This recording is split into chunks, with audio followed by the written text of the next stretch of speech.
When you think of banks, you think of the shiny glass windows on the high street, but we're here in the oldest community bank here in Ruthwell, the Henry Duncan Savings Bank. And to tell us more about the person who set this all up years ago is Teresa and David. Teresa, tell me a little bit about Henry Duncan. Well, we were really captivated by the Henry Duncan story. And the thing was that Henry Duncan really wanted the poor to be able to be in charge of their own finances. So he set up this savings bank. But far more, his reach was that he wanted them to have a point of view and to be in charge of their own destiny. So education and finance were the two key drivers.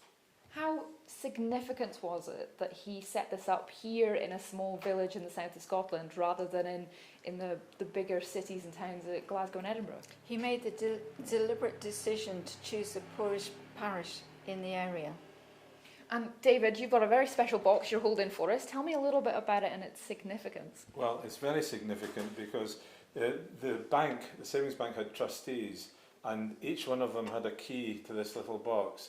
And what they do is they gather together the money that the parishioners had brought to the bank. They put it in the box, and three of them would lock it. Then they'd ride in horseback into Dumfries and take this to the British Linen Bank.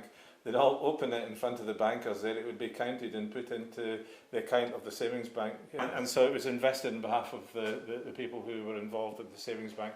And they could withdraw the money at some point. But the interesting thing is that if people saved 2 shillings a week, that's 10p in new money, after 10 years, it was £65. And that was hugely significant because it gave them buying power and gave them control of their destiny.